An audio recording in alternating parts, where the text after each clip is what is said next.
Hello. Hi, Sarah. Hi, I'm Sarah from the coming into season 2 of The Devil's Hour. I love the fact that it's kind of both a prequel and a sequel to season 1. And there's also kind of a bit of a tonal shift, perhaps, where there was a lot of mystery in the first season. We're kind of more in a suspense thriller this time around. So can you set the scene for us? What can fans expect from this next season? There's a bit of a countdown aspect to a very, very, very, very, very bad thing that's going to happen. Lucy and Gideon become a very uneasy alliance. But we're thrown into it of D.I. Lucy Chambers' backstory.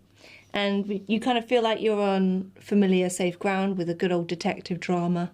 Some grisly crime scenes that you may recognise from Series 1 if you keep your eyes peeled.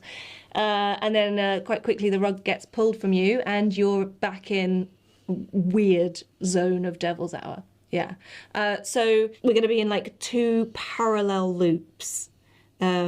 That is a real challenge for the audience to follow. Visually, it's very easily cued. No, I think that was a very, very good description. And what I mean, because it's one of the things about the shows, it's quite difficult to talk about, but it's quite easy to watch.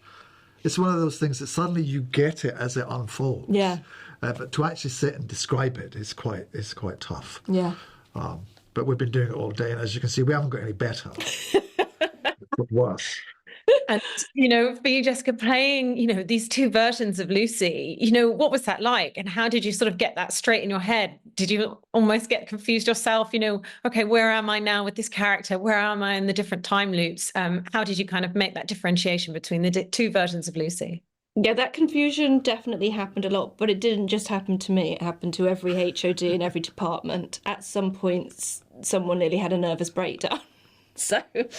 that wasn't just me. Well, it was a kind of an actor's dream to be able to show 2 sides of the same coin of a character, because you have to keep the core the same. You can't stray too off. But I wanted to make D.I. Lucy really tough, quite cold, ambitious. She's risen really quickly,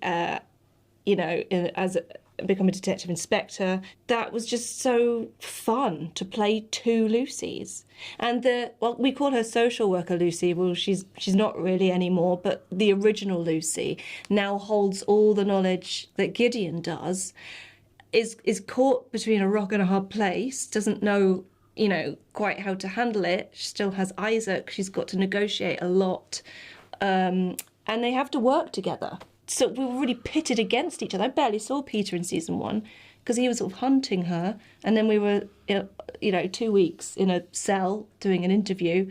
And this season we've got to work together a lot more. Yeah. Which has been really, really good. Which has been really fun because the dynamic before had been sort of Gideon peeling back the layers of revealing what the story was about, really. But this time we're actually both locked into joining Gideon's crusade, as it were, and it's not an easy alliance. I mean, we are bonded, but it's not. It's a fairly spiky and not relaxed relationship. So that's really nice to play. Yeah, it's really fun.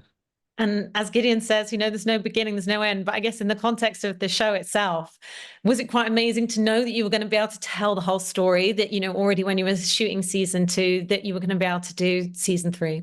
Yes, it was fascinating because also I didn't know what was going to happen. And I knew that Tom had a very definite idea about how it should conclude, etc. And of course, that's when you know that it is a story about the endless infinity. It is fascinating to figure out how you actually wrap that up. We've shot season 3, and the idea is if you finish season 3, it will loop back in to season 1. You could watch it all continuously. That's the plan. And it sort of really works because of the weird, loopy, cyclical nature. Yeah. So he's got a very mathematical brain, and it's been very carefully thought about by Johnny Allen, our director. Really interestingly filmed.